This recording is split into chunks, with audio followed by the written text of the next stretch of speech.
Pakistan super লিগের মঞ্চে রিশাদ হোসেনের বিবর্ণ একটা দিন। উইকেট প্রাপ্তির খাতা যেমন শূন্য, তেমনই রান আটকাতে ব্যর্থ হয়েছেন তিনি। ম্যাজিকম্যান রিশাদকে এখনো স্বরূপে দেখা যায়নি পিএসএল এর মঞ্চে। এদিন রিশাদের দল রাওয়ালপিন্ডি পিন্ডিজ আগে ব্যাট করে স্কোরবোর্ডে তোলে 197 রান। লাহোরের গাদ্দাফি স্টেডিয়ামে এই রান চেস করা যায় হর হামেশায়। জিততে হলে বোলারদের ভালো করা চাই। সেখানে রিশাদের উপর বড় রকমের ভরসা ছিল পিন্ডিজের। প্রথম দিকে আস্থার প্রতিদানও দিয়েছিলেন ঠিকই। অষ্টম ওভারে প্রথম বল হাতে নিয়ে খরচা করেছিলেন মাত্র 7 রান।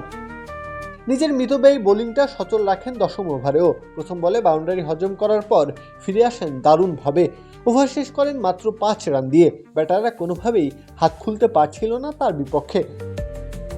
তৃতীয় ওভারে এসে কিছুটা খুরুচে হলেন বটে, তবে ওভার শেষে 10 রান হজম করাকে ঠিক খুরুচে বলা চলে না। ব্যাটিং উইকেটে দাঁড়িয়ে বরং এটাকে ভালোই বলা চলে। তবে শেষটাতে আর নিজেকে সামলে রাখতে পারলেন না রিশাদ। 15তম ওভারে বিলিয়ে দিলেন 16 রান। 4 ওভারে একটা বলেও উইকেট যোগ হলো না রিশাদের নামের পাশে। দিন শেষে দলও হেরেছে 5 উইকেটের ব্যবধানে। নিজের খেলা প্রথম ম্যাচে 1 উইকেটের দেখা পেয়েছিলেন, তবে দ্বিতীয় ম্যাচে একেবারে শূন্য হাতেই ফিরলেন। ঘূর্ণি জাদুটা যেন মনে করতে পারছেন না রিশাদ। পিএসএলটা এখনো পর্যন্ত রঙহীন তার জন্য। প্রত্যহ কাব্য, খেলা 71।